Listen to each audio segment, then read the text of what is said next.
Good evening. Welcome back to the weekly Armchair Sports Talk. This is a Tuesday night edition of the London Lowdown transfer show. Not just your own London Lowdown. This is a transfer show. Mix of topics, mix of fans you'll see later on the show. But first things first, I am joined by the good man himself, William Bryant. How are you this evening?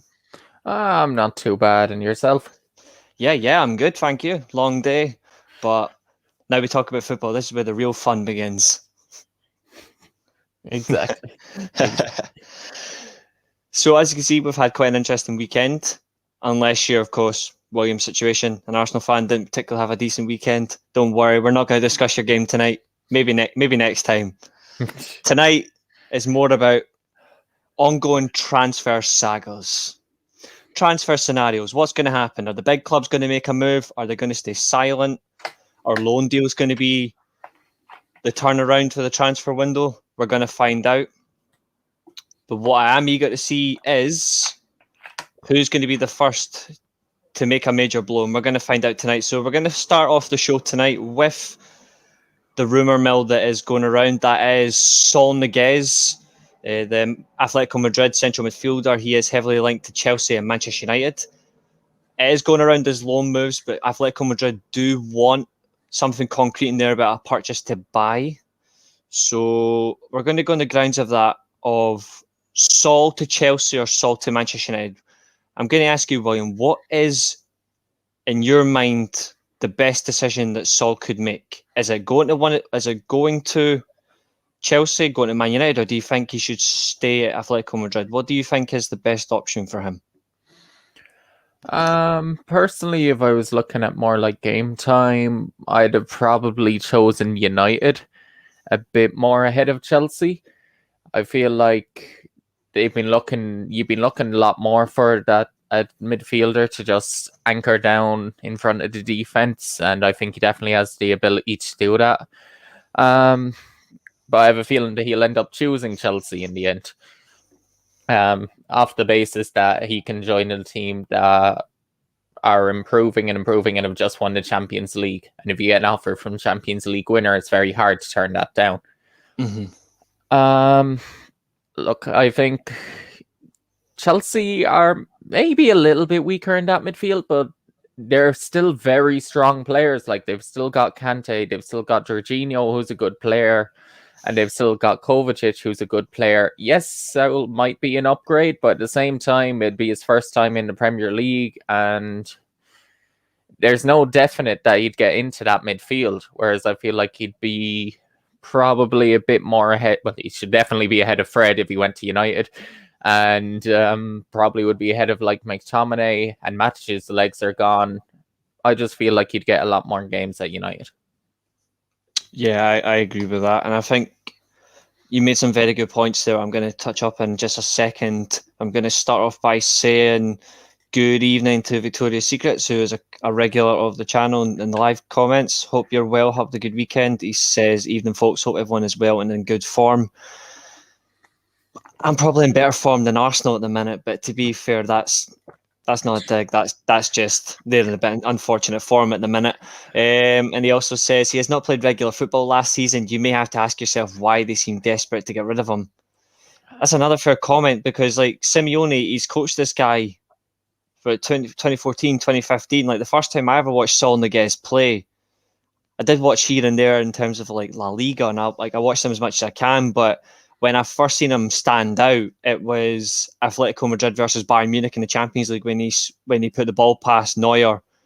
Quite a simple goal, really. It was an easy play. Like, Atletico Madrid carved the Bayern team in half, and it was a great finish. But I just look at it now and I'm like, this is a good player who you would want to get out. I look at their midfield options.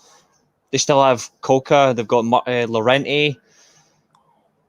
You would still think you can get in that midfield because he's 25 years old, but if he's not in the if he's not in the eye of Simeone to get into games, then frankly moving on is probably the best option.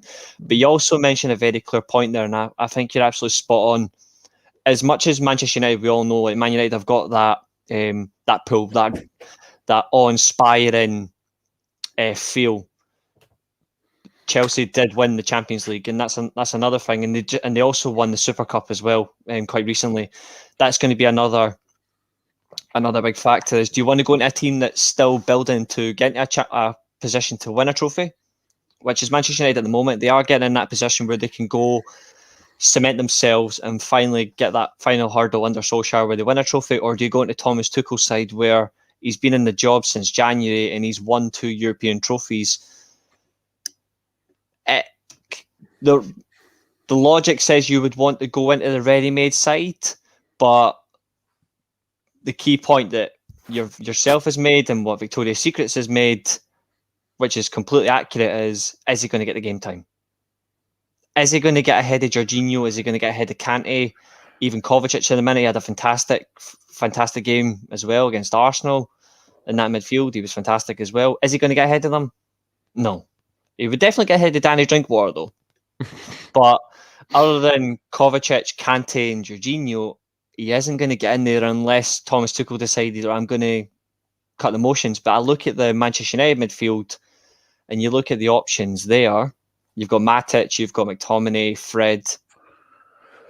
He could get in there. He could realistically get in there and he could cement himself. Yeah, the other thing that you'd say is you never know. He might just like the city of London as well. It's always another thing that would you rather go up north to Manchester or would you rather be in a big proper city where it's not proper? Like Manchester is a proper city, but like London's the capital. It's well known. It's easier to find more friends there. It's another reason why you sometimes see players go to the London clubs a bit quicker than some of the other teams. Yeah, there is I've only been to London once, but I do get what you mean. Like it has a factor to it. It's hard to really describe it. It is definitely a nice place, but there's something better you could say to describe it. But I do know what you mean, and obviously to the man of the channel himself. Good evening, Keen. Saul could be the final piece for Ollie, just like Van Dijk and Alisson was for Liverpool for Klopp. This certainly could be accurate. Like Saul Niguez could be the final piece for Ole Gunnar Solskjaer. The only thing is though is you'll never know unless it happens, unless we actually did sign him, because it could just be another, like, if we don't get him, it's another what if, and that would be absolutely crap if it ended up being a what if and he joined Chelsea. It would be. I would be painfully sick. Good evening to you, Rory, and Keen again. 6 Jaeger bombs for 15 quid in Manchester. And why that may be good for the ordinary person, it would not be good for a professional footballer. Absolutely not. Absolutely not, no. Maybe back in the 90s it would have, but not right now. Yeah, those days are long gone. Now it's all about like complete professionalism, treat your body right, respect who you play for, and conduct yourself as a role model as well for young people who look up to young players, young footballers or older footballers. But I'm going to add a little bit more to the Saul rumours, because we all know in terms of like Atletico Madrid, they want something as well out of this. They don't just want a loan fee. They do want, I haven't seen the exact sum yet. I'm not sure what they're looking for, but they are looking to get some form of purchase out of it. Like they are looking to get at least an agreement included. Do you still think even if he was to go on loan to, say, Manchester United or Chelsea or some random third club that could appear out of nowhere, because that's still a possibility, do you still think they could pass on that? Or do you think like Atletico would be shrewd enough to be like, no, it has to be like an obligation? I think they'll manage to get it through to one of the clubs that are interested. That'll be like an obligation, if not a very strong option to buy. I just think it's with all the La Liga sides, they're very much cash-strapped. So they have to do a deal a bit more than anyone else than in the other leagues. Like, I think it might be an obligation will end up happening, to be honest. But I'd say it'll definitely happen. Yeah, I agree. Whoever does get him, though, it's a fantastic signing because he's not even in his prime yet. That's what makes it all the sweeter. Just want to say good evening to Danielle. Hope you're doing well. Who's seen that PSG have turned down the offer? All I've seen is the offer going in. Before we went live, I was speaking to William about this because even we were thinking, okay, what's going to happen is in terms of like, because there's still the factor PSG are the selling club. They could easily turn around and go, well, stuff you, we're not selling our prized asset. And it looks like they have rejected it. So what I'll do is I will come back to this comment later on once the rest of the guys are here as well, because Daniel, if you're not familiar, he joined us for the first time last week. He will be on the show very soon. Sean as well, resident Chelsea fan, he should be here soon as well. So we will see, we will discuss that further on in the show. But I just wanted to come back on a Victoria's Secret's comment. That's probably why Paul McGrath like living in Manchester. Yeah. Victoria's Secrets again. PSG should take that. Only 1 year left on his contract. That is another thing as well. We will touch up on that. Is that contract? And furthermore, from Danielle, Romano has broken it as well as multiple sources. Probably you just know Jan will be in there at some point, or Ornstein, because he loves to get his foot in the door as well. Like he'll have some form of like comment in there. Darmesh, breaking news, Liverpool have bid 155 mil for that. The only thing Liverpool are going to bid for Mbappe is an Mbappe t-shirt. They'll bid 50 quid and hope that's enough. I don't ever see that happening. There's no way Liverpool would spend that. Good evening, Ankit. Hope you're well. And obviously try not to pick on William too much because your team beat his at the weekend. To be fair, it could be worse, mate. It could be Evan. That's another thing. It could be Evan coming for you. Think about it.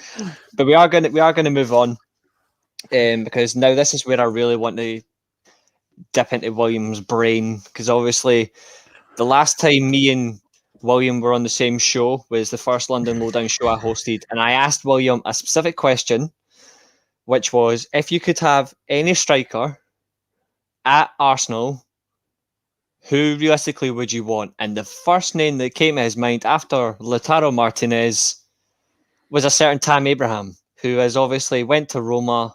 He started very well. So now I need to ask you the all-important question is, where does Arsenal go from here? Because we all know they do need a striker. It's not even a neutral fan can clearly see that Arsenal need a striker. So in all respect, where do Arsenal go from here? To be honest, I think we have to go by getting rid of the rest of the deadwood that we have. We're slowly doing that with goodbye Willian and good luck Torreira with your loan, with an option to buy for like 15 million next year or 17 million, I think it was. One of them two. Where's he gone on loan? I'm pretty sure it's Fiorentina in Italy. That's not bad. So that's not bad. That's not bad. So like, look, that's fair enough. He's off the book. He'll be off the books. It'll be good. He's flown off to Italy, but now it's also getting rid of a few offers like Maitland-Niles to get out and Hector Bellerin to get out as part of a deal, hopefully to get a different right back in, and we'll see what happens there. But yeah, we need, once they're out, it's really time now to kick on and find a striker and bring one in. A proper number 9, I'd like. That'll just be able to kind of hold up the ball and bring into play all the fast and young players around them. We really need number 9. You do, yeah. And there are some very good number 9s we know in the league. There are some good number 9s outside in Europe. My question to you is, if Arsenal were to go and spend the money now, which, to be fair, you've spent around 135 million pounds already, which to some people would go, okay, Arsenal spent, that's a shock, because they wouldn't have spent. Because in all respect, Arsenal aren't renowned for spending like 100 million plus in a market. Like, I can't remember the last time they've done it, but I then think about it, and they are trying to strengthen in the right way. Are they doing it though, like efficiently enough? And my only question is though, is when you look at Arsenal have got the number 10 they needed in terms of Odegaard. He wasn't available against Chelsea. I think he may have done you a better stead in the midfield if he had been available, maybe. it may not have been as heavily one-sided in that game if he had been around, because at least he would have been able to feed chances through. But I just look at there's no Ben White as well at the moment, because obviously he's now tested for COVID. We've got 11 players out right now. It Yeah. was, I think, after the Chelsea game. It's just ridiculous. Yeah, I do agree with one comment though, because I have mentioned before that I would have him at United. Yeah. This guy. Yeah, there's no doubt that he would be a similar profile to one. It's just I'd be a bit wary after his head injury caused by us and how he's going to return and how that's going to affect him long term. Because obviously we are building more for the long term, and while we need kind of someone that be already fixed now, it kind of needs to be someone who's a mix of now and for the future. And after the fractured skull, that can really reduce your longevity. Yeah, that could, because you look at Raul Jimenez, who 29, 30, you could get him for about 4 or 5 years, and he would still be playing absolutely brilliant because he's such a professional.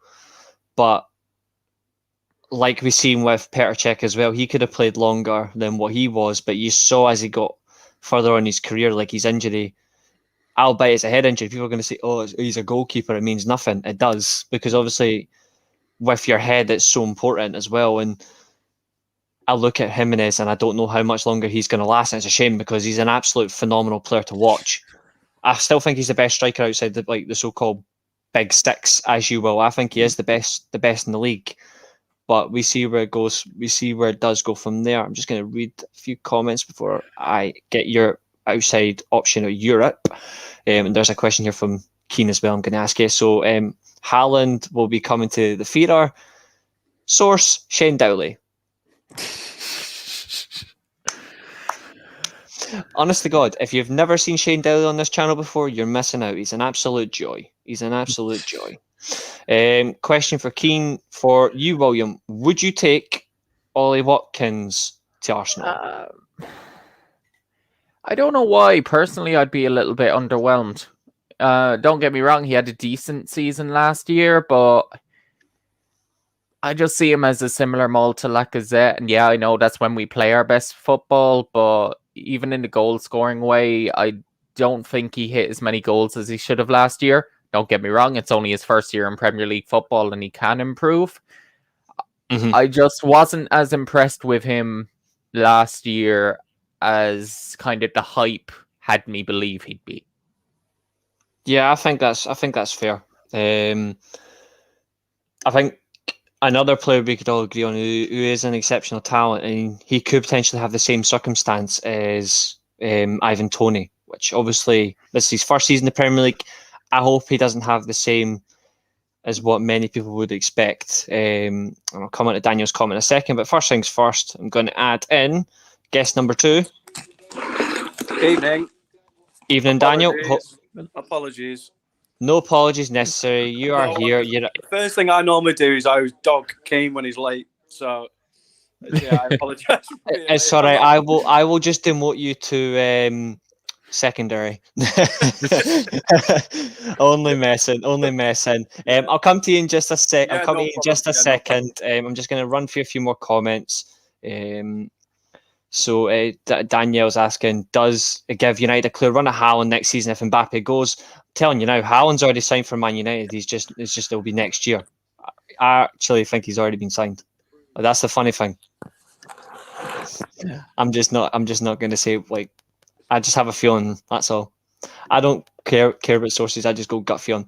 Daniel again, Madrid to Mbappe, Lukaku at Chelsea, Kane could still go to City. Realistically, that's all the clubs bar PSG could afford them.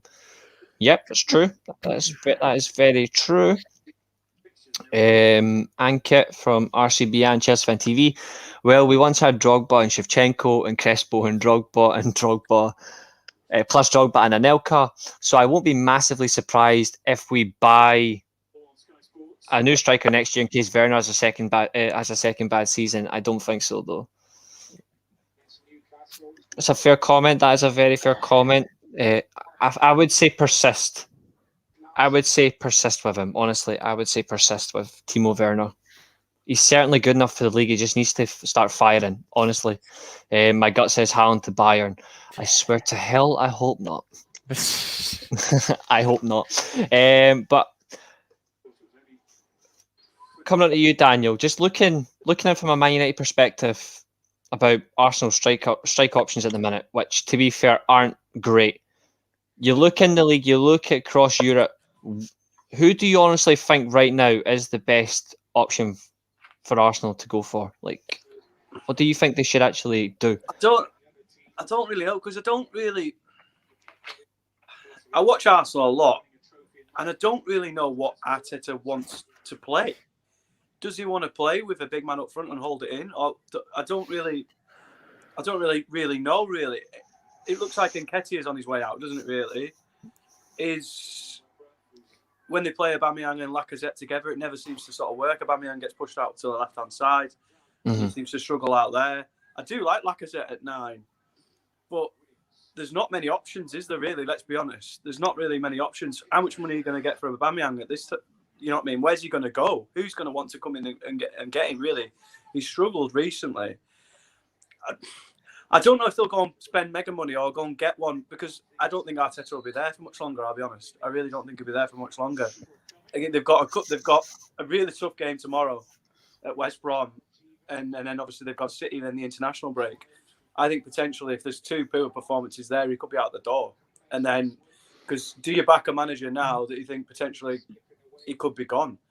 I don't really know, but really, because they need a striker with instant success with goals, really, don't they, for Arteta to get him out of that situation he's in, really, to be honest. A young up and coming striker, really, I don't really know, but he'll probably be thinking that, but they need a Premier League proven striker. We spoke a few weeks ago about Danny Ings, or somebody like that would have been perfect for him. Wilson at Newcastle, or somebody like an out-and-out goal scorer. Somebody who'll put the ball in the net, you know what I mean, that's for inside the box. But like I said, I don't really... Everything sort of seems to come down that left-hand side from Arsenal. We've got Tierney and Saka down that side. Yeah. Take them 2 away. Well, Chelsea ran and ragged down that side, didn't they, on Sunday? If you take them 2 away, they don't get any goals from midfield. Nothing comes from midfield. So you need somebody in that focal point there that's going to get you 20, 30 goals. Definitely. I completely agree with that. William, based on Daniel's comments there, do you agree? Do you disagree? Anything you want to add to that? To be honest, no, I don't disagree at all. We do struggle a lot. We are very left-hand heavy. If there's a striker I'd go for from the Premier League, it would be Calvert-Lewin. I think he'd be the type of striker that I'd want. Plus, he gets goals kind of in that 6-yard box. He can do a job up there. That's the one I'd be looking for if we were going from the Premier League. I do think we wouldn't get him anyway this year. It would be next summer. It would have to be, in which case, to be honest, I don't think Arteta makes the season. That's me being brutally honest. Yeah.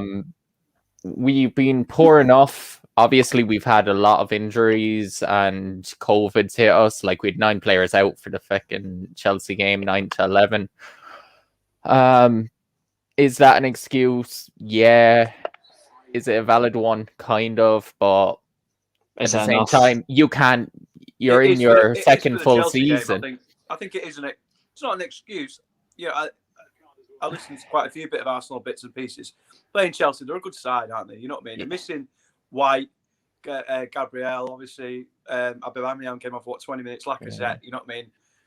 Thomas Partey. Tierney had a poor game, but that's probably, you can count on one hand how many poor games he's had for Arsenal. You know what I mean? Reece James, I thought, was brilliant down that right hand side. Chelsea are levels above Arsenal at the minute, in my opinion, where they are. But if you've got Gabriel, if you've got Ben White, if you've got Thomas Partey, those sort of players, and everybody fit, more than what they give Chelsea a very, very good game. But I thought Chelsea played well Sunday. I thought they did play well. But I don't know. Well, what do you? Because I got asked this question the other day. What is Arteta's style? How does he? what does he want from his team? Because I think Gary Neville mentioned it when on Overlap the other week. I think he spoke to Ty and Pippa off the AFTV, and he asked the question, "What is Arsenal's style of play? How do they play?" And I don't think they could answer it either, because I watch them each time, and you think, well, we've got so many talented players all over the pitch. I think Thomas Partey is brilliant, and Lokonga looks good as well. I've only seen Sonny 2 or 3 times, but yeah, I agree. He had a decent performance. He had a decent performance in the Chelsea game. It's just, I don't know, it just set up wrong for me sometimes. Pepe, again, is his best position from the right hand side? Where does Saka play? Where does he can play so many different positions: left back, left wing back, number 10. You can even play him down the middle. I don't know. I don't know. I think they have been a bit unlucky. I was one of those that I thought Arteta probably would have gone in the summer, but he has been a bit unlucky in the first 2 games. Brentford wasn't the ideal first game on a Friday night. You know what I mean? You lose Aubameyang and Lacazette, and your £50 million pound man at centre half got bullied by Tony. I thought I had a brilliant game. I thought Brentford were brilliant, but not an ideal start, you know what I mean? And then they've got a big game again tomorrow, West Brom. I think because they can't rest a load, I don't think, really, because it's that losing another game. And then you've got, obviously, City on Sunday, which is not ideal, is it, really? Let's be honest. The pressure's going to... National break. The pressure is going to mount more than what already is in Arteta. We all know that. He's in a results-based industry. He's still a relatively new manager. It's his first job as well. It's not easy. But he has got a lot of pressure already, and it's going to be magnified because obviously tomorrow, if he loses the game tomorrow, like he is going to be in such a spotlight with Arsenal fans, part of that fan base, where he ain't coming back from. Like, even if he was to beat City 3-0, for example, and if he was to go rest of the league winning certain games comfortably and all that, he could have some amazing games, but if he was to lose that one game to West Brom, there'd be no coming back from that. Like, it just wouldn't, because it'd be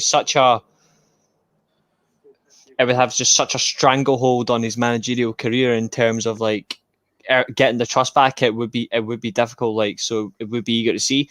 Just going to run through a few comments before we move on. Most important one is this one from Ankit. I feel a better manager coach will get the most out of Martinelli. Also, his injuries haven't helped. Agreed on both hands. Martinelli, I think he's a fantastic young player.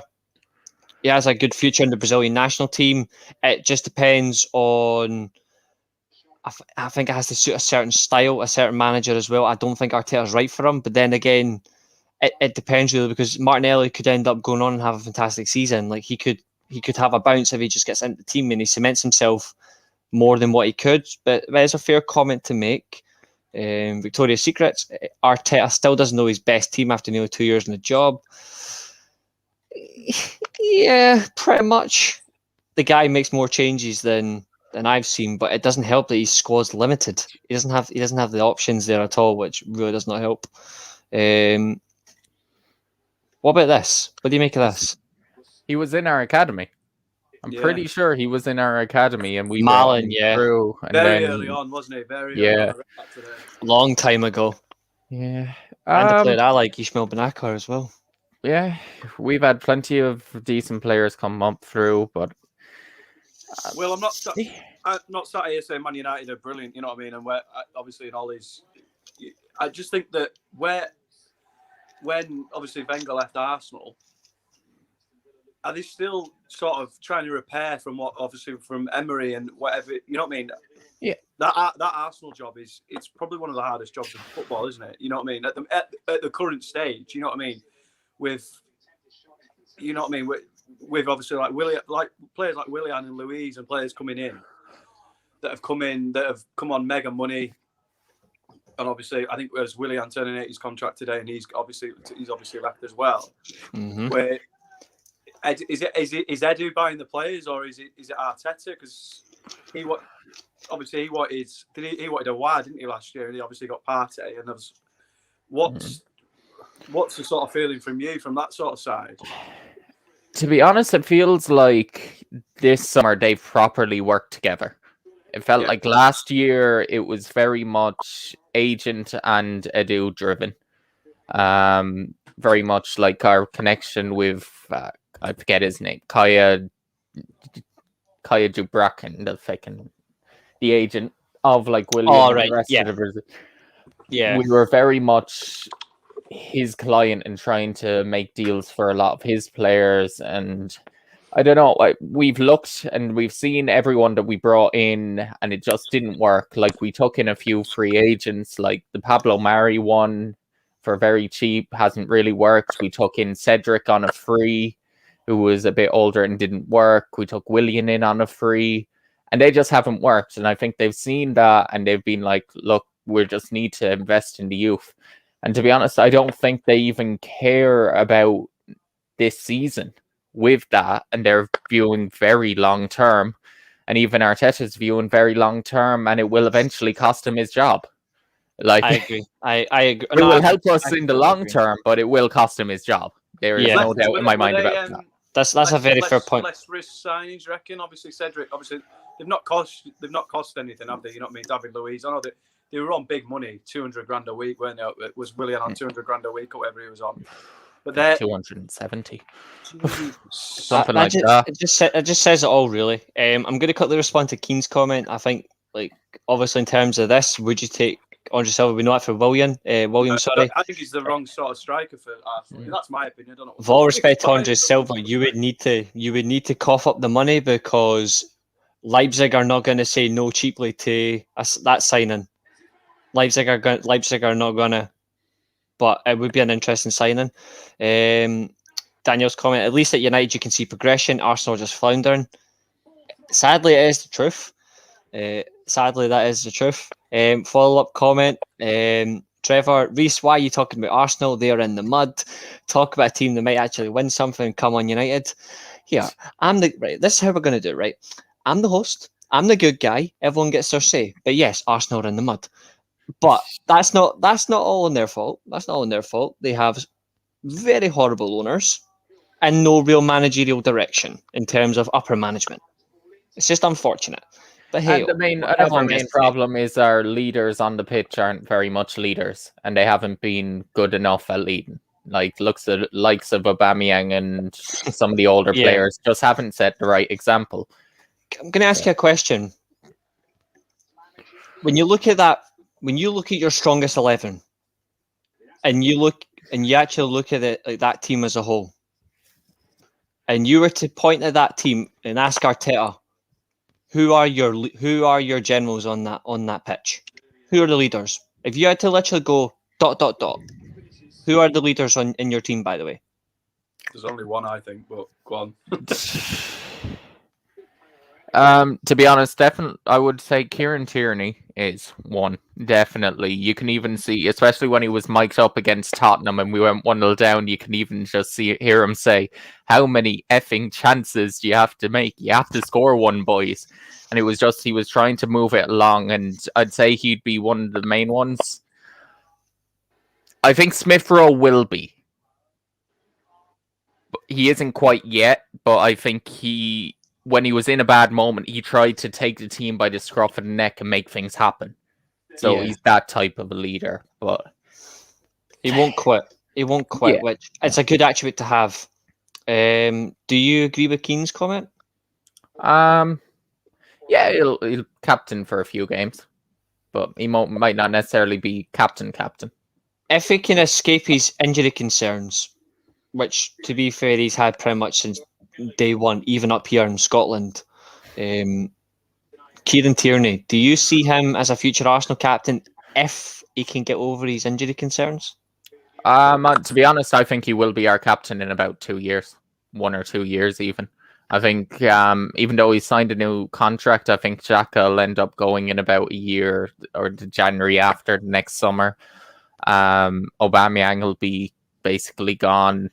You look at that, the other captains we have are like Rob Holding, who I think, to be honest, like, I gave Holding a bit of stick, but he was definitely our best defender against Chelsea because Mari was absolute terrible. And you noticed Lukaku wasn't getting as much joy off of Holding, and as soon as he went on to Mari, then he had a field day.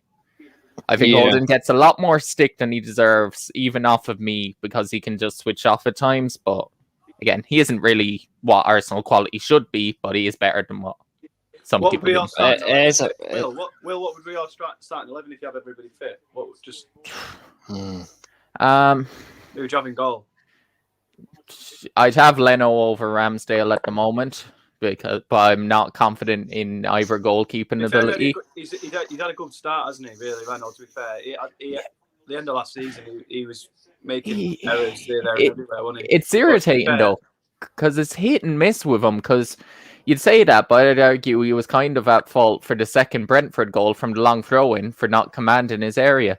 And then he can go out and make a worldy save against Chelsea, like that Lukaku chance was. That's one of the best reaction saves I've seen out of him. But he's just not confident with his feet either. That's just the way that we want to play out from the back. He just never can do it. And even his accuracy with his long balls isn't quite good enough to offer that. Just doesn't seem to progress the ball quick enough. Pickford gets a lot of stick, with his goalkeeping, but he's very good with the ball at his feet, but he moves it quickly. I know that sounds stupid, but he'll get the ball into his feet and he'll move the ball quickly. I think Arteta obviously wants Arsenal to play from the back, which is fine. Play out from the back, but move it. It's got to be moved quickly, hasn't it? Especially at that, obviously at the top level. If you're slowly moving about, if you lose it in that third there, you're in deep trouble. Go on. Anyway, it's not that he just needs a goalkeeper who can play it from the back as well. He needs that centre back that can command the defence as well. He needs somebody that can go, right, you're the man between the sticks. I'm the one that's in charge of this defence. All right, if we're going to play it from the back, we'll do it when the time is right. We're not going to just go in do it consistently. I think that's the problem. Is there's some teams who are like Manchester City who could play it with the back 9 times out of 10. They can do it no problem. They can do it. The odd time they're going to muck it. And it's happened a few times before where they'll make one mistake.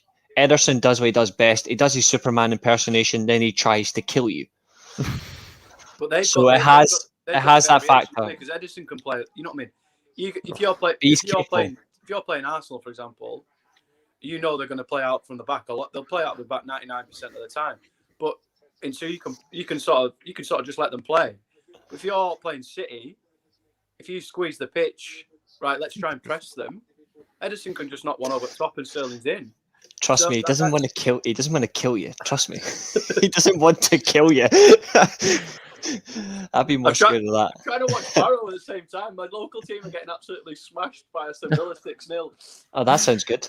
I agree with Keen. Arsenal, they do need a Van Dijk, Maguire type centre back, play from the back. Somebody can lead the defence. Even just as long as it's somebody who's actually competent in defence, they actually can just stand there and go, nothing's getting past me. I don't think they have anybody in that defence who's assured of themselves. I don't think they're particularly confident, which isn't good for a centre back.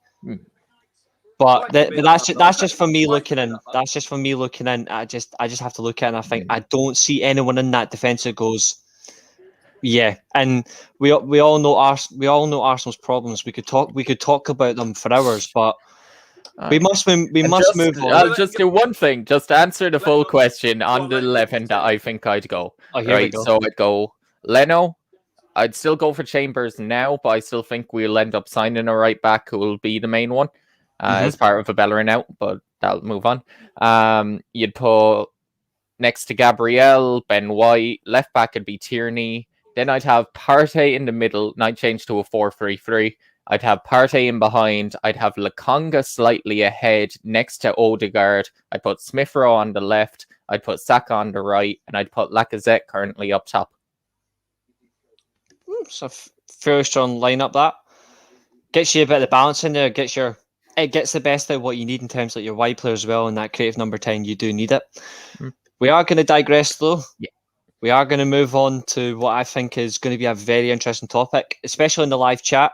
If you want to get involved, drop your opinions in here. I will read them out. It is the inevitable of the ever-pressing conversation, which is the Manchester United midfield. It is a conversation that stems many years, many problems. We've narrowed it finally down to one position, the defensive midfield position.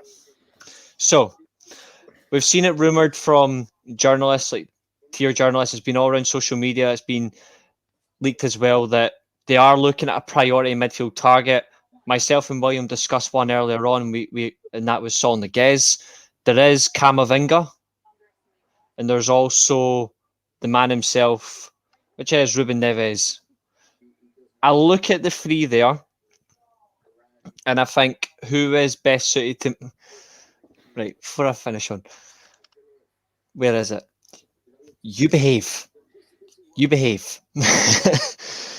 I look at our midfield, and that one position, there are players in there that aren't particularly competent to hold that role, but can do a job here and there. I don't think McTominay's the perfect man for the job in that position, but he can at least be using the box-to-box role beside a defence midfielder.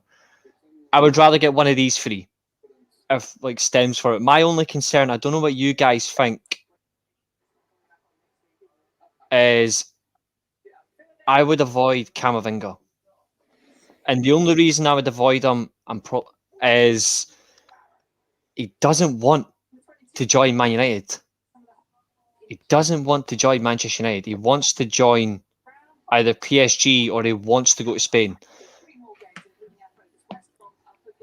And I know I know Kieran wants him at Man United as well. Declan Rice. I don't know if that's ever going to happen, but I just look at the midfield, and I think it's going to be mainly down to one of those three. But if I had to be honest, I would avoid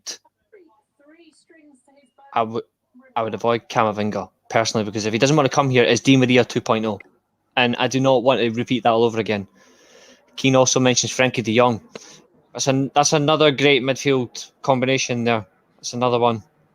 I agree with that, and I'll just got to say this one up before I get your opinion. Well, first, Daniel. I'm sick of playing players move to plug gaps. We need a proper player like Bissouma. It's a very fair comment. From the names mentioned, I'm going to come to you first, Daniel.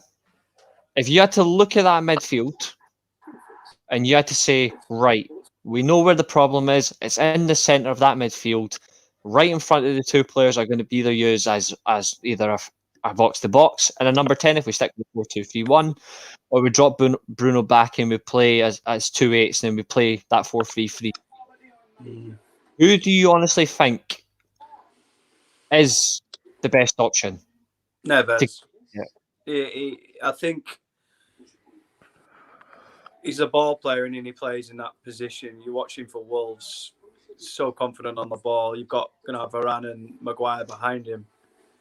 United need to progress through the thirds quicker, especially at home when teams sit in that back five and a four or whatever. We need to progress through the pitch quicker. McTominay and Fred take too many touches on the ball for me when we're in possession.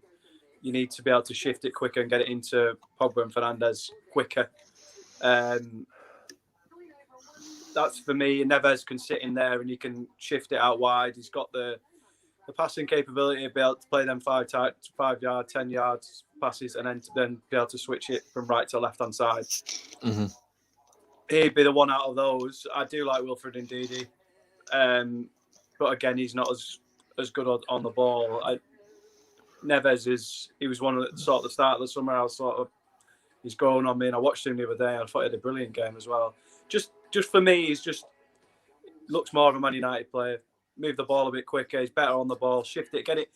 Basically, we need to get it into our players. Get it into Pogba and Fernandes as quick as we can, and as high as up the pitch as we can. Get it into them, and then get moving, get playing football up in the final third. If you've got players that can do that, look, Pogba and Fernandes, Sancho, whoever it is, Cavani, Greenwood, Marcus from the right, on from the left, we can hurt teams. We can hurt teams because if you're playing against a team that's playing flat back five and a four and a man up front, if you've got a team that can defend properly and sit in the shape, you've just got a team passing it around you slowly, not moving it into not people moving into spaces. It's easy to defend against. You need people to be able to shift the ball quickly, and people being willing to move and to get into space. And that's what Pogba and Fernandes are very good at. You know, you look at Bruno, he's always on the turn, always on the half turn, looking to see where the space is, trying to get it into areas, and then what's his next move. So you need the players. I agree with you. Because Maguire's brilliant at it. He'll step out so many times. And what he's doing is he's obviously trying to create space, but he's obviously got Shaw from the left-hand side, who's always obviously pushed out to the touchline, and then there's space in the 10 area there. So Bruno's normally in there or Pogba's in there, and you shift it into there. And if it's not on in there, you can come back out and then you can go across onto the other side, go out onto the right. But you need an intelligent footballer to play in there, a proper footballer. And I think out of those, Neves is the one. And again, he's probably will be the cheapest out of them as well. Which I think it's the best option. Either Neves. I look at them all, and I completely agree with you. I think Ruben Neves, as much as I would like, I'll direct this on to yourself, William. I think Neves for me is the best option. When I look at Neves as a player, it gives me Michael Carrick vibes from Man United. And I think he doesn't have to be defensively sound completely in terms of being a natural defensive midfielder. He could just come in, sit in that position. He knows how to defend, but it's more of the sense of just him passing the ball. I think it would be absolutely fantastic. And I'll ask your opinion in a second who you think Manchester United will best go for, and then I'll ask you who you think, if they were to get one or the other, what the best midfield is. I'm just going to quickly divulge into the comments because there is quite a few there regarding midfield, which is really interesting comments about the midfield. So I'll just get them now. There we go. Where is it? There's one. McTominay beside a Neves would be sick. I completely agree. As a box-to-box player, driving forward, it suits McTominay's frame, burst of pace. He ideally likes to get forward. It makes more sense. Ankit's comment and response is actually a good call. I like Neves and could suit United's style. Only thing is, he can't play there on his own if required. Maybe not straight away. That's a fair comment. Maybe not if straight away, but the only thing is, though, is you would have to wait and see if he could. There is a matter of trying it and seeing what happens. There's nothing wrong with trying it. Danielle, obviously, we do know, is going to the game on Sunday. She'll have a word with Neves. See, instead of having a word with him, just like yank him by his jacket and just be like, yo, mate, get the contract signed. Like, anything would do nicely. Keane, spot on. Indeed, he just is not good on the ball. He's a brilliant destroyer. His energy, his work rate, his professionalism, it is, you cannot question that. When it comes to Wilfred Ndidi, he is that. But when it comes to passing a ball out, generally, he isn't particularly good enough. Trevor again. Teams are still going to come at United's back four in droves unless we get a CDM. Yep, spot on. My number one is Reece, but West Ham pricing him out. West Ham selling club. They've got the money. I'm not surprised in terms of like commanding the fee they want. Comment from Grant. Good evening to you. Hope you're well. Desperately need a DM. Otherwise, we can forget challenging for the title. That's a very fair comment. Without that midfielder, it does limit our chances of winning, for me, the main one, and that's the league title. Touching back on Keane, watching against Leicester last night, he was, despite the result where they absolutely battered Leicester, Rice in that midfield, he just handled his role so well. He knows what he's doing. He keeps it nice and simple, and I think it's good. It's just the fact is that he's getting priced out, and he'll end up playing at an English tax. Just no thanks. Like there's just no point. Oh yes, if not for the price, Rice would be back in Copenhagen right now. Yeah, he probably would. And Danielle, for a little bit of cheeky banter, not very lawyer like Reece. Yeah, well, don't worry. Judge Judy was never that much either. She was always a bit aggressive on TV, so there's always a bit of fun. But I've had Daniel say. Now it's over to you, William. If you were to look at the names we've mentioned already, plus the peripheral free, like the main fee as well, and then the additional options, if you had to go out and get a midfielder for that Man United midfield to go right, who would you put in that role? Who would you go out and get? You see, obviously it's changed an awful lot since you got Varane. If you didn't get Varane, you needed an out-and-out destroyer in that CDM, which would have been like the Ndidi in order to just make up for the mistakes. However, with that Varane-Maguire partnership, or which you'd assume it would be for most of the season, barring injury, you can afford to obviously have a bit more freedom in front of them while being a bit more defensive savvy. I would say probably Ruben Neves, out of everyone you're linked with, is probably the best option. However, like Danielle said in the comment above, I'd have looked, and I still would look at Basuma. I don't think he would cost an awful lot. I think he has the ability defensively and the ability to pass the ball that you'd love. Plus, he's a little bit taller and could probably do it on his own a little bit more than I would say Neves. He wouldn't need as much teaching and a bit more knowledge. I feel like he has that already in his game. Yeah. Also, when you were watching him, who were Brighton playing the weekend? Brentford, wasn't it? No, sorry, it wasn't. They no, won. Yeah, Brighton. Ah, Christ. My mind's been blank. Regardless who it was against, he was just a standout player that was kind of always having the ball, always making things tick for Brighton. And the other thing I'd say is he also has a bit more physicality in him. As alone against some of the bigger teams, as well as having the ability on the ball, he would not get dominated by any opposition player. It was against Watford. Perfect. Cheers. And obviously they won 3-2 the week before against Aston Villa. Good evening to you. Good evening to you. When I'm listening to a pair of Arsenal headphones. Will, do you reckon you should have got Basuma? He's the sort of man that should have done. Sit in that space there. Oh, well, 100%. He's a player I'd love. However, I don't think anyone is going to get Basuma, and I think he's still going to be a Brighton player, which fills me with a little bit of hope that maybe we'd go in around January time or next summer. At least it gives you a bit more of a playing field. But I just think he's too class a player to be playing with Brighton, and definitely can move up into a Big Six team. Yeah, I completely agree. He could be the sort of player that could move in January to one of the top sides, I think. Oh yeah, definitely. You Where's think? Who knows? Right now we've been joined by the picture of Bruno Fernandes. Oh man. Do you reckon you'll be any more business, Will, with Arsenal? Oh, 100%. I think we're going to sign a new right back. Sorry, lads. My mum was fucking phoning and texting me saying, "Can you record Wentworth?" Well, yeah, I'm watching it. Of course I'll record it. Of course I'm going to fucking record it. Don't worry. We've got the priorities right here. I mean, I love Wentworth, but behave yourself. But yeah, I'll record it. Don't worry. It only starts at like 10 o'clock. One thing, Daniel, I want some of those sweets wherever you're sharing. Let's see. Reese's avatar is Bruno. Well, Bruno is cool. All right, that's all that matters. Bruno is cool. Real Madrid have bid 160 million. It also got rejected. Absolutely.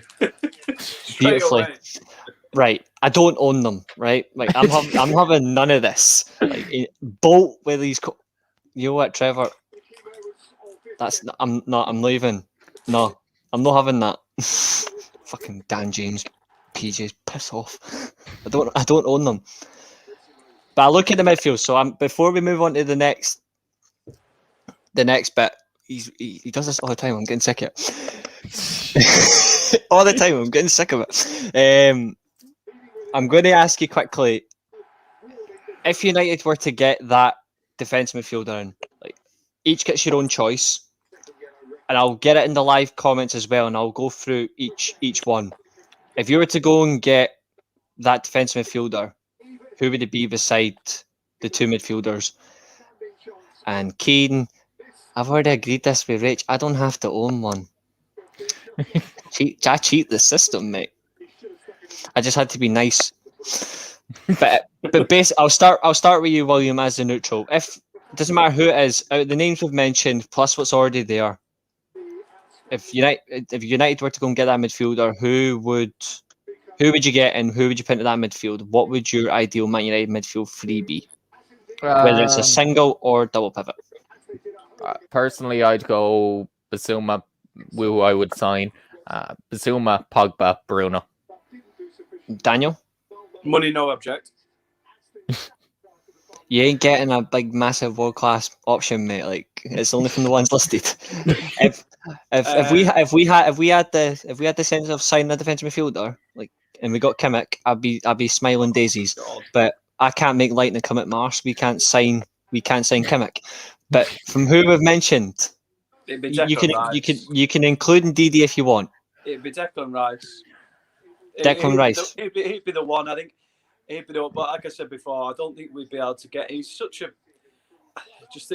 He's one that's absolutely nailed on to play for Chelsea. Nailed on. Best mates with Buddy Mason Mount, and he's London lad. I just don't think he would be able to get him to come up here, even if we paid mega money. So, but he'd be the one. I've said it from the start. He'd be the one.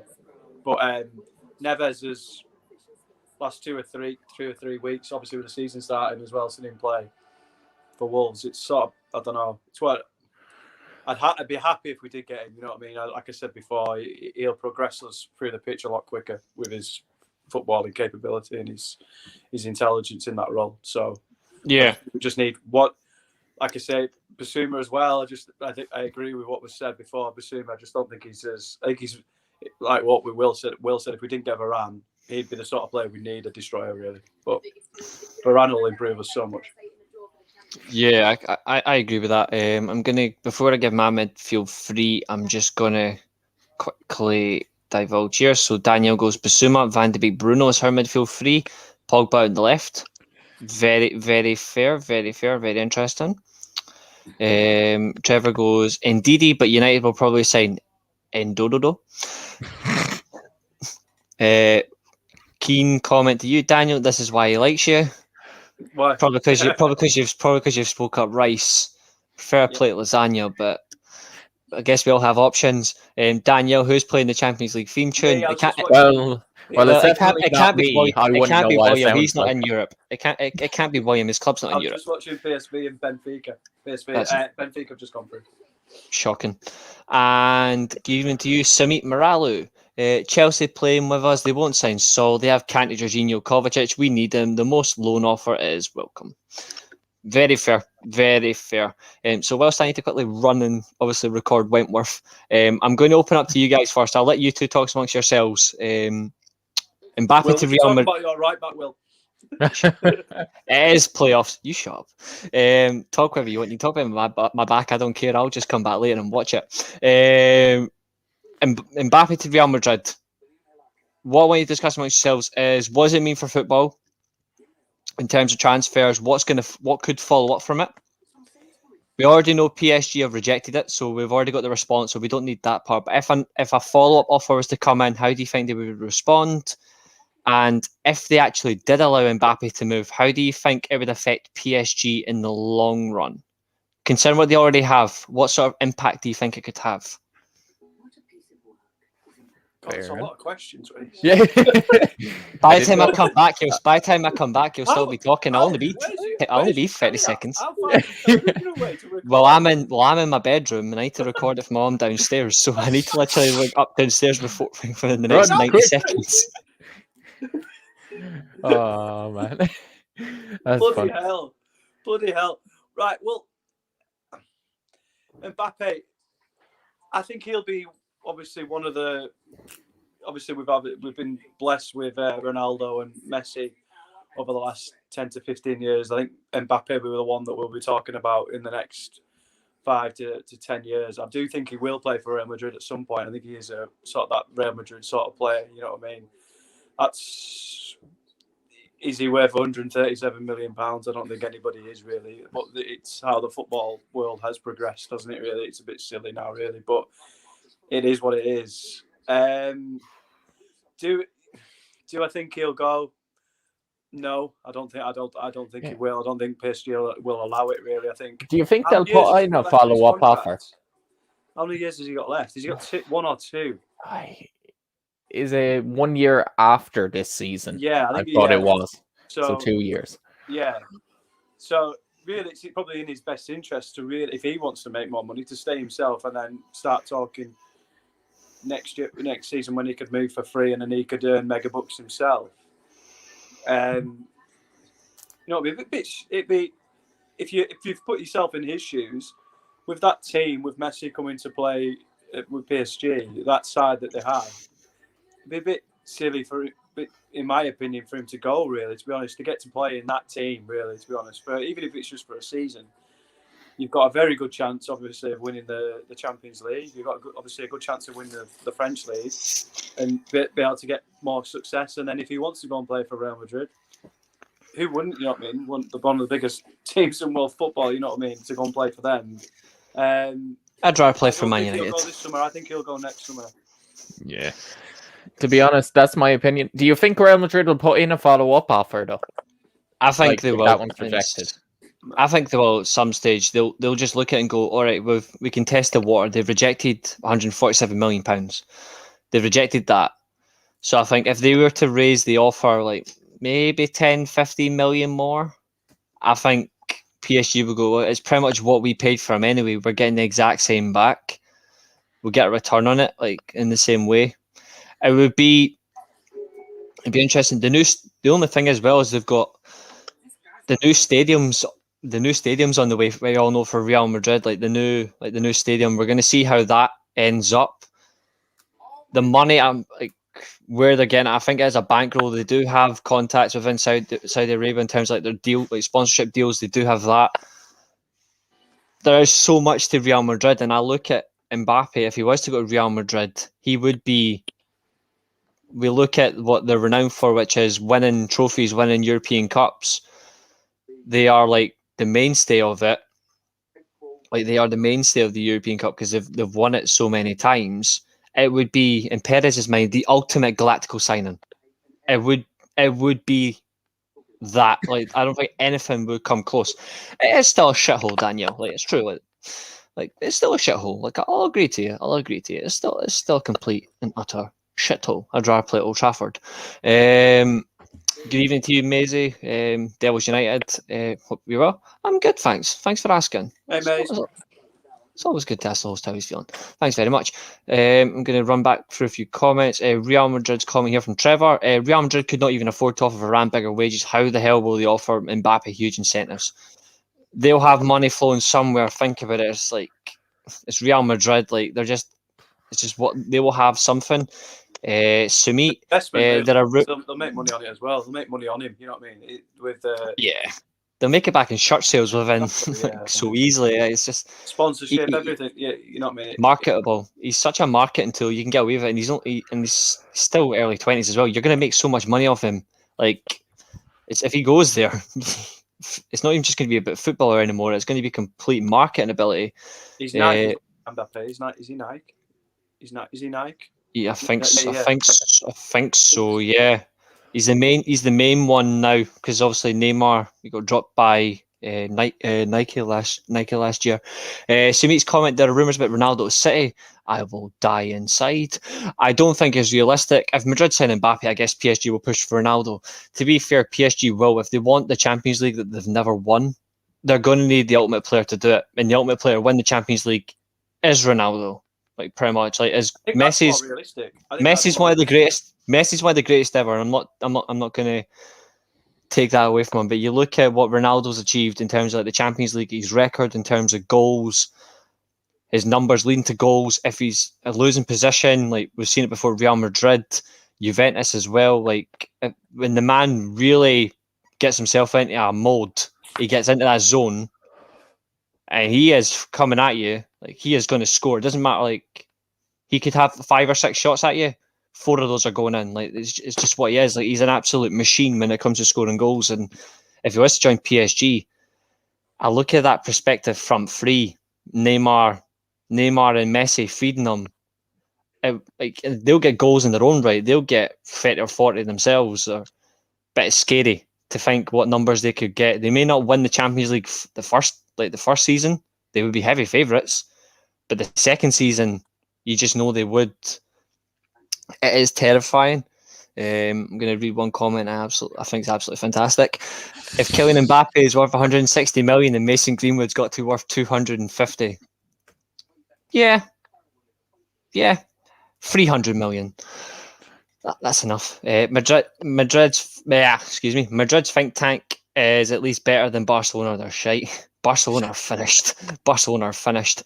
Reece have to go, mate. All the best, everyone on the screen in the chat. Just hope Daniel cheers up a bit. Like, if his local team scores 1, I'm sure he will cheer up. Well, Barrows has been hammered in the League Cup. Even if you score 1, I'm sure that'll cheer you up. But there is one thing that interests me though about Mbappe to Real Madrid is there is another striker in world football at the moment who he doesn't have the technical ability that Mbappe has in terms of that absolute pace, but what he does have is an amazing knack for finishing a ball. No, not him. No? We're not talking about Lewandowski, who is an absolute amazing machine. We're talking about a Mr. Erling Haaland. Oh well, yeah. And I look at freak. He is a freak of nature. He is an absolute freak of nature. And I look at Mbappe is more of a technical player to Haaland. Haaland is more of a pure thoroughbred striker, but he's got amazing movement for a big man. And I look at what happens if he was to move on. If Mbappe was to move, we already know next year that Haaland is going to end up. Where do you think he will go? Personally, if he comes to Man United, fantastic. At least we can say we've got a number 9 that's going to, even if it's for 2-3 years, we've got somebody who can go in there, take that role. As much as I would love to see Mason Greenwood there, like once he's adapting the role more, it'd be great. We've got Cavani there as well. We already know he's going to go next year. Yeah. If we got Haaland, it'd be an even great option because it's a young striker in his early 20s, and we know what he's like when he gets the ball fed to him, he scores goals. But I'll come to you first, William. If Mbappe was to move, where do you see Erling Haaland ending up? It's a 50-50 thing with Erling Haaland. He's either going to be a Man United player or a Bayern Munich player. Correct. They're the only 2 options that I can see happening. I think United will put in I think a few teams might put in the offer, but I think Man United will be one of the few teams that'll go and offer him nearly everything that he wants with no worries about anything else. Whereas other teams will be like, they won't need him as much, especially with all the other deals going on right now. The only other one that I'd be interested to see is with Bayern Munich and them. I wouldn't be surprised to see Bayern Munich try and offer Borussia Dortmund Lewandowski back. They could do. As part of just a sweetener type thing. Now, I know it's obviously a release clause, so they don't really have that much of a say. But I can just see him being involved, especially with Lewandowski saying that he wants, ironically saying he wants a new challenge. Going back to his old club isn't exactly a new challenge, but yeah, the only good thing about it as well, though, if he was to go back to Dortmund, the funny thing about it, if he was to go back to Dortmund, is Bayern Munich are not making a loss either, because we all know they signed him on a free contract, so they would make. The only thing they're losing is that serial winner and that absolute amazing goal machine. But with all respect to Lewandowski, as good as he is, the years are catching up to him as well in terms like his age is catching up to him. He could hit another 40-goal season if he wanted to, but how many more 30-40 does he have in him? And eventually Bayern Munich are going to have to go. We're going to have to look around and replace him. And if they were to get Haaland, it would be painful to watch because they have such a good relationship, don't they? Them 2 clubs. I know. Yeah. I wouldn't call it a relationship. I would call it like they feed them, don't they? And it's a bit the 2 of the top teams. It'd never happen in any other league, would it? Let's be honest. No, not unless it's not really. No, like it's just there's been circumstances where they've sold players around, but that's just the end of it. But I'm just going to have a look into the comments because I wanted to ask you about that in just a second. This is Sumit's comment. What do you think of the downfall of La Liga? Will the big clubs suffer? A league that was 10 years ago, 5 years ago, the second best in Europe. Now, third or fourth, it's dripping down so badly, and it's because of how badly the league's run. The bigger clubs, Atletico Madrid, they've been relatively smart with their dealings, so I can see them surviving. Real Madrid, they are in debt, but they're not as bad as what Barcelona are at the minute. Barcelona are absolutely screwed, and it's hard to see where Barcelona recover from this. I physically do not know. I don't think anybody here could realistically figure out what's going to happen with Barcelona. Like they're just in such a hassle. Danielle's comment: the cynical part of me thinks that La Liga are also keen on this signing for marketing for the league. Wouldn't be surprised if there's a bit of backhanding going on. There will be. There'll be something in there just to get this deal in, because they know any way possible it stems viewership, it stems people to watch the league. They'll try and generate as much money broadcasting that'll benefit the league. But in all fairness, it's going to take a lot more than Kylian Mbappe to save your league. Sumit's comment: Ballon d'Or 2025, Mbappe, Haaland, and Greenwood, and you know who is winning it? Well, yeah, of course. Natural Assassin himself's going to win it. Don't worry. Sorted. I would sell Martial and get Haaland. Fair comment. Very fair comment there from Danielle. Keen, Haaland come to the theatre, run from it, avoid it. It's coming. I think he's going to turn up. I would sell Martial to take better than him in any position. Yeah. Whoever that is sniffing glue. Because I definitely wouldn't have Martial over Ronaldo. I like Martial, but no, if you put Ronaldo in front of me, guaranteed at least 40, 50, 60 goals a season, bang, I'm taking it. Hands down. And also, good evening to you, Paul. No seeing you in a wee while, mate. Hope you're doing good. Hope you're doing good. Hope you're doing good, as we say up here. Going to touch on one last thing, boys. Sadly, it's the team that William won't want to talk about. No, it's not Spurs. Because they're already above you in the league and we don't want to put you to that pain. But it's another team at the minute that are making signings, that are making the right signings, although they have made one big splash in the market, which was for Lukaku. They got that in. He did score his first goal, the 16th attempt on his second debut for the club. It is talking about Chelsea, and it is Koundé to Chelsea. What I'm going to ask you is, where do they go from here? And in terms of serious challenges for Manchester City's Premier League crown, do you think they are the immediate challengers, or do you still think it's either Liverpool or Manchester United because of where they finished in the league last year? And I'll come to you first, William. Yeah, Chelsea are the challengers. I have no doubt in my mind the way that they seem to be playing straight away from the start. It's just they're playing some really good football, and the acquisition of Lukaku back just gives them a whole nother option where they can play so many different ways with so many different personnel. You look at their bench, the quality they have there. They're just a very, very, very good side. They didn't win the Champions League for nothing. Yeah. And the fact that they're strengthening with Lukaku, the fact that they're probably going to end up getting Koundé and possibly Saul for even more like strength and depth in their squad is just... It is very frightening. I can understand why people say that they're the favourites, but I just think they'll definitely run City the closest since that Liverpool team a few seasons ago. Not the one that won it the year before that, where the 1 point.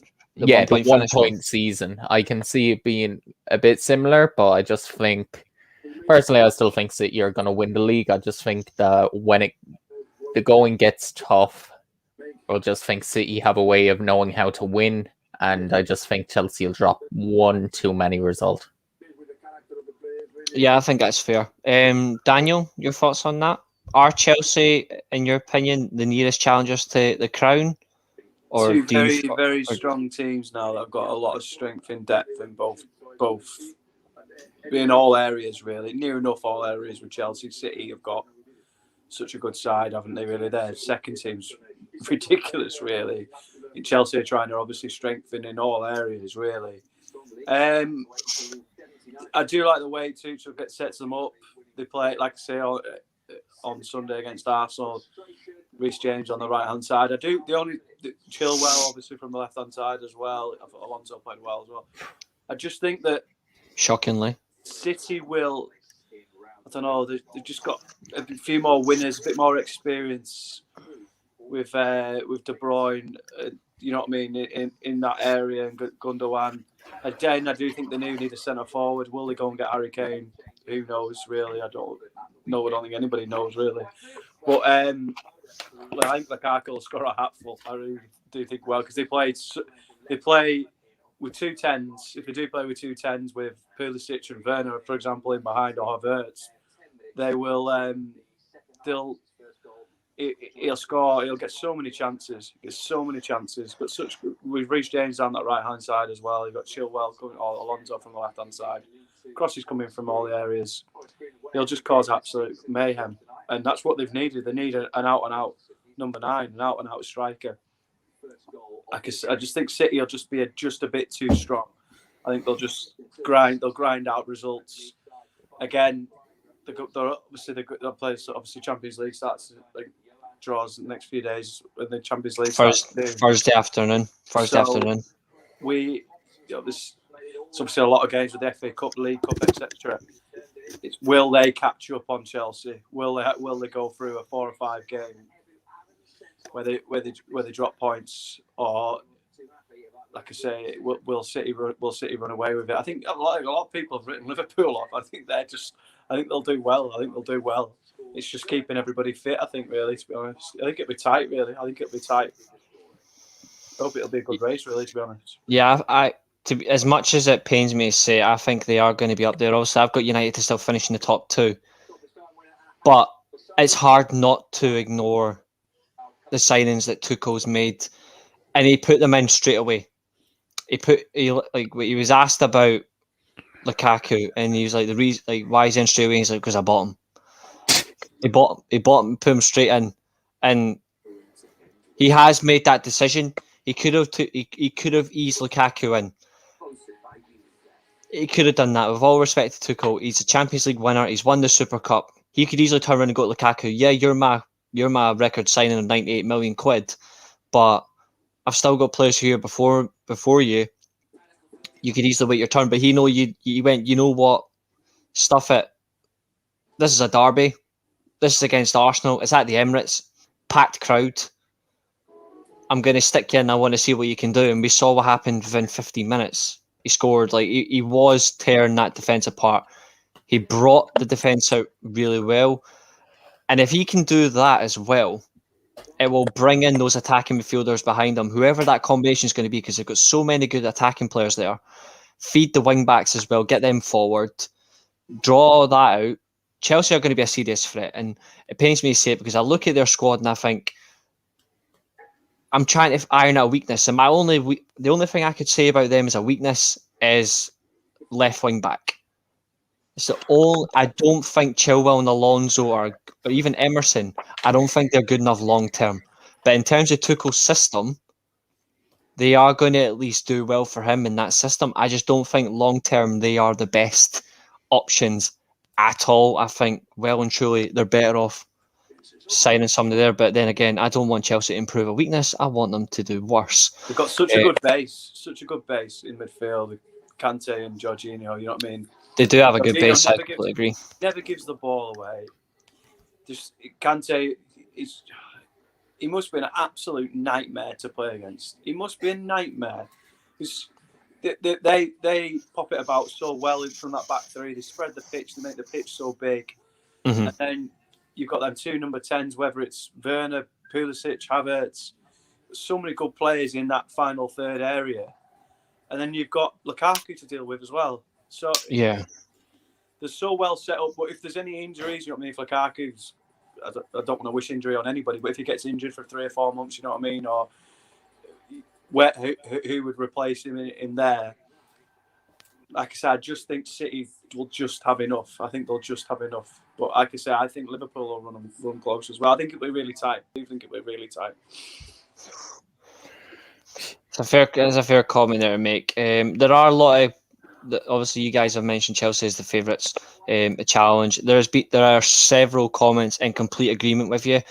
a few ripping Arsenal comments, which we all kind of expected. But there are a We lot of will comments. still beat United though, because Ollie just can't seem to beat Arteta except for in that one FA Cup game. Don't worry. However, he won't be in charge by the time we probably play ye. Who knows? Arteta could get the boot if you lose to West Brom. Who knows? Nah. But in all respect, though, like there are complete unison comments regarding you guys with Chelsea. Also, I comment on one comment by Sumit. Loving your channel, guys. This is the owner right here. This is the man of the channel, Kieran. Loving channel, guys. Been a regular follower of YouTube. Your YouTube live. Was looking for Best United podcast. I got one. Love you all. Keep going. I'm with you. Appreciate it. This is the London show of the Weekly Armchair. But it's always good to chat United. But obviously, because other than William, we are United fans. But this is an all sports podcast, and we do enjoy talking about football. We live, breathe, die football. That's what we're all about. And it's just great to get in amongst with you guys as well, proper football fans, talking about the clubs you support. Great suggestions. You've been a fantastic chat as always. Before I wrap up the show tonight, I just want to ask one question to the live chat, one question to the panelists. If you were to look at the big six and you were to say they're going to make potentially one signing, choose whichever club you want. Which signing do you think could potentially happen for either of the big six? And that I'll also throw that out to the live chat. Could be any of the big six you want to choose. One potential signing you think could happen. So a big East Midlands derby on Saturday afternoon, and Wayne Rooney's team also go into that game on the back of a loss. They threw away. Chelsea will definitely sign Koundé. And I'll go on a wild card and also say Arsenal will sign Kieran Trippier. Nick that will. I don't think that's a wild card. I think that might happen. I really do think that might happen. You need a right back, don't you? Deadline day, I think it will. And which is Tuesday, by the way, if you weren't aware. Deadline day is next Tuesday, which is going to be an absolute entertainment show as always, especially if you're a Man United fan. There's always a deadline day signing. Will Harry Kane play for a Man City player? No, not till next season. Next season, I think next season he'll go. Then Haaland will join us straight after. Sumit is going City with the Kane. Paul's going Man United Camavinga. Very interesting choice. I respect that. Sumit's going United to go for Saul. He's going Chelsea get Koundé. Shane Doherty, Man United. Fair enough. If he's director of football, bring him in. Sumit, Liverpool. God knows I've got a better one. Liverpool, don't care. Weekly Armchair. Once again, from Keen, Deadline Day podcast next week. God, I hope so. And last but not least, Sumit, Spurs. Yeah, that's a good shout. Priority. Yeah. They've been quiet. That's a very good shout, actually. That's a very good shout. I was going to go on a limb. I was going to say out of the big six, I was actually going to go, funnily enough, I was going to go Manchester City. And I was going to go, they sign a midfielder. But I'm just not sure who I would pick. But I think they will sign a midfielder, not a striker. Which, to be fair, is Guardiola. Wouldn't be surprised. He loves his midfield signings. His midfield is so bloated. Honest to God, you could find it anywhere from space. Get satellite coverage on it. But that very interesting. Bernardo Silva to Spurs potentially. There's another one. Ooh. That's outside the box. Well and true. Mate, are you trying to make Spurs better? Don't do this to William. We're trying to save. You need a right back desperately. You need a lot of shit. What would you do tomorrow, Will? Would you play a strong team or would you play a young team? What do you reckon he'll do? Ooh. We'll wrap up after this. I think he's only got one team that he can play. The amount of injuries and stuff we have.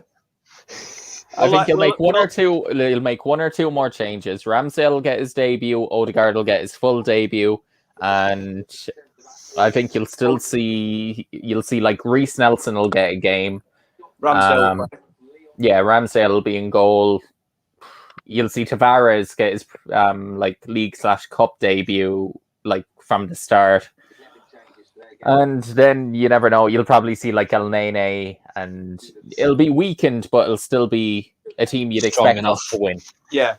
I'm good. We better bloody score a goal. You don't want any more injuries. You haven't scored yet, so we're gonna wrap it up with an interesting question. Because to be fair, you have got a game tomorrow. I may as well ask.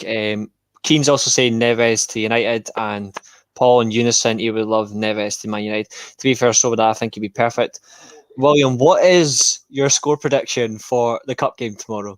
What is your score prediction? Are you going to nick it, or are you going to beat them on penalties? I'm going to go 2-0 or 2-1 to us. I think 2-0 we'll or just about nick it, and our first goal will be a penalty.